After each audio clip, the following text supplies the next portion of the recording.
America, land of the free and home of the brave, a place where people are supposedly allowed to be whatever they want and whoever they want to be. But is it really?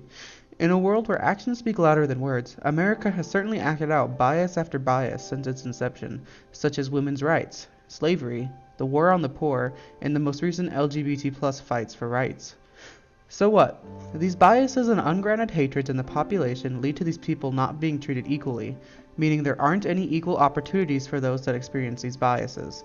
And the best way to see this is through the issues with the American criminal justice system, which we will be presenting to you today. But first, our survey data.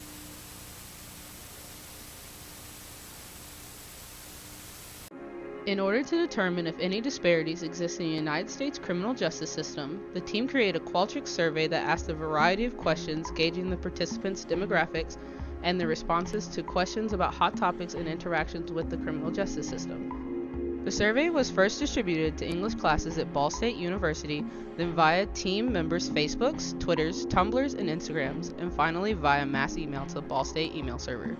Questions were designed to collect participants' personal experiences with the United States criminal justice system, whether it be through court system, prison system, or law enforcement. Of course, results were collected anonymously and kept confidential. Over 67 individuals completed the Qualtrics survey. Regarding demographics, a majority of participants were young adults between the ages of 18 and 24, female, heterosexual, Caucasian, and have completed some college but have no completed degree.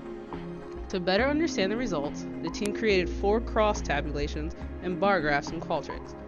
Each cross-tabulation breaks down the survey participant answers based on race, sexual orientation, gender, and income.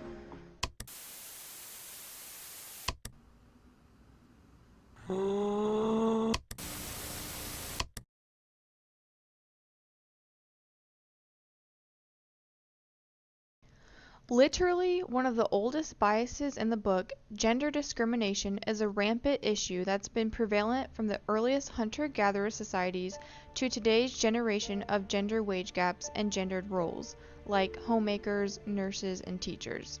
Since these issues have always existed and have been so prevalent throughout our history, it has to affect an individual's chance at equal opportunities, right?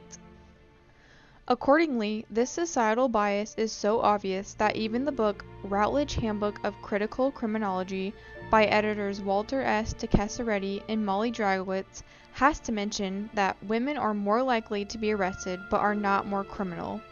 The editors even take it a step farther and say that the excessive arrests result in women constituting a growing proportion of convictions for offenses other than the most violent of crimes.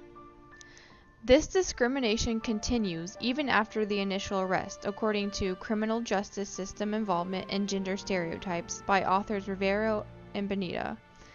They say, women who have had a criminal experience but believe that such behavior is inconsistent with their societal roles view themselves as having failed in their social roles. For example, while male and criminal may be reinforcing links to self, female and criminal result in an imbalance due to the link between self and the outgroup. So, the scholarly research we've collected conflicts with the data from our survey, where only 1 of the 4 female respondents who were arrested and 1 of the 3 male respondents who were arrested felt like they were targeted by police due to their gender. Conclusively, this means that there's at least some kind of bias in terms of gender that is prevalent in the criminal justice system, a system that should be keeping all opportunities equal.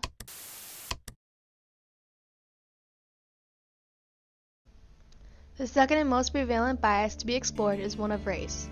This bias has long been the cause of many societal disparities and tensions because some people just can't seem to get past it. This shows through in the criminal justice system's unfair treatment of those who aren't white.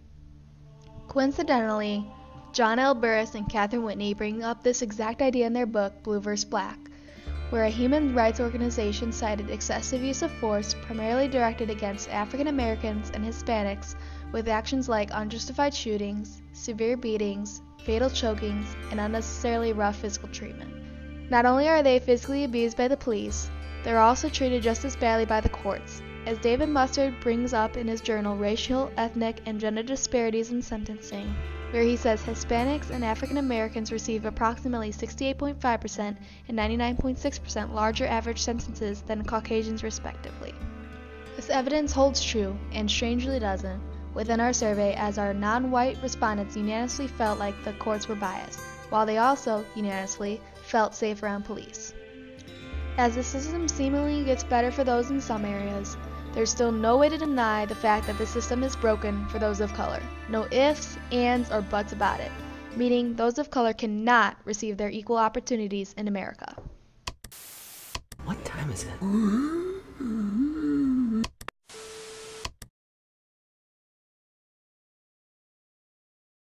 Another one of the areas our group decided to research was social class and its possible association with the criminal justice system, which shows through in Charles Tittle's and Wayne Vielema's article, Social Class and Criminality, where they say socioeconomic status has long been considered another indicator of crime.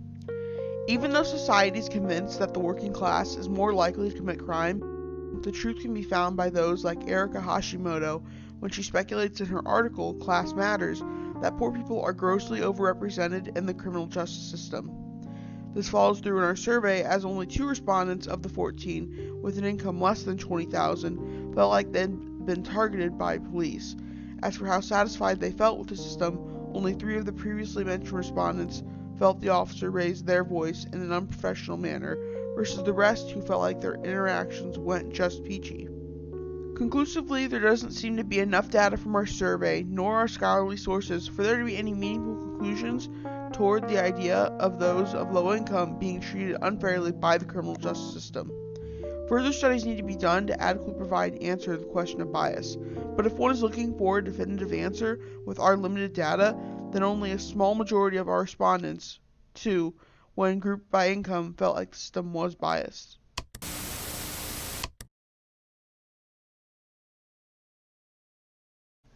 As the final and most relevant bias in America, the LGBT+ community still faces hatred and unfair treatment to this day, despite all the legal battles they have won to combat these.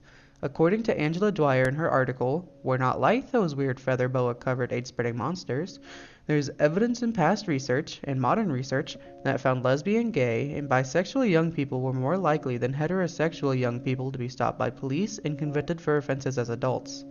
Though, conversely, there seems to be a positive bias in the courts according to Russell Robinson. In his article on equal protection, he states that there's 3 ways that an individual benefits from their case being LGBT+ related. First, they don't have to prove their case classification. Second, they're able to invoke animus, a call to attention that a congressional or private body desires to cause harm or bias against the politically unpopular, while other marginalized cases cannot. And third, they don't have to provide a definitive answer for how their case might affect any other future cases or precedences moving forward. So, there's a mixed bag with this data, which also shows through in our LGBT+ respondents data, where 3 out of the 5 of them felt like the courts were biased, while 4 of the 5 felt safe around police, meaning they think there are only issues with the court. Conversely, all the scholarly sources we included, and the ones we couldn't, provided overwhelming evidence that this invisible bias is still a prevalent force in the criminal justice system.